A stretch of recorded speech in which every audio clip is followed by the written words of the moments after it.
About a local baseball player named BENNETT HART and the 2 mutations he has in the same gene that affect his heart.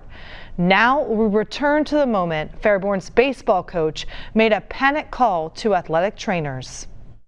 He said, "BENNETT HART, BENNETT HART, BENNETT HART." This is the phone call athletic trainers will tell you they are trained for. And I could see it was Coach MARLETT calling. And I remember thinking to myself, I wonder what he's calling about because he's not in season right now. So I could hear how panicked he was. I think I looked at TJ and I said, the AED is still in the back of the golf cart, right? BENNETT HART was running stadium stairs last September during baseball conditioning. He fell down some amount of stairs and was laying face down here at the bottom. I split off and got the AED out of the garage here. I took his pulse, didn't feel anything. We instructed Bronson, call EMS, and started CPR right away. BENNETT's internal defibrillator shocked him 6 times, but his heart stayed in an irregular rhythm the defibrillator no longer recognized.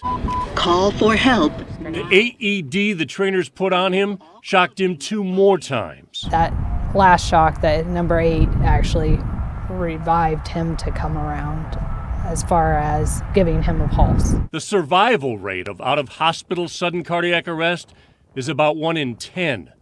BENNETT had now suffered his 2nd out-of-hospital cardiac arrest and survived again. What are those odds? I'm really thankful that he is here.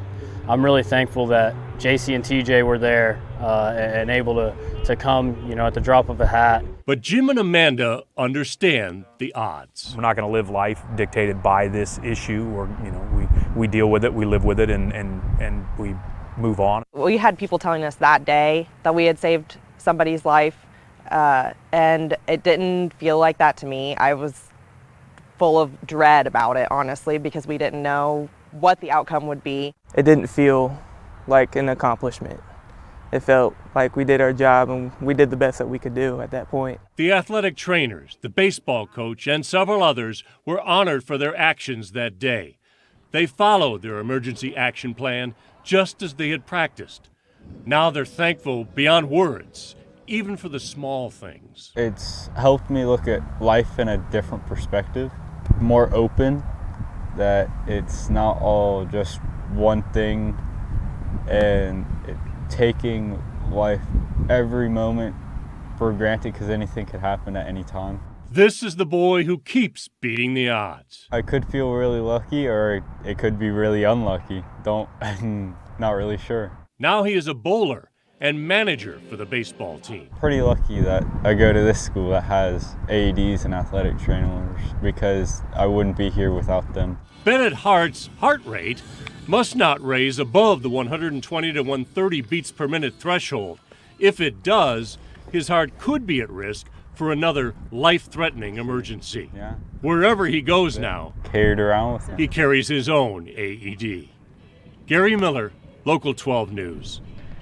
Wow, incredible story. Heart experts say sudden cardiac arrest in athletes is a largely survivable event with prompt treatment and access to an AED. This story we showed you highlights why schools should have an athletic trainer, AEDs, and an emergency action plan. To find out more, go to athletesAtRisk.com.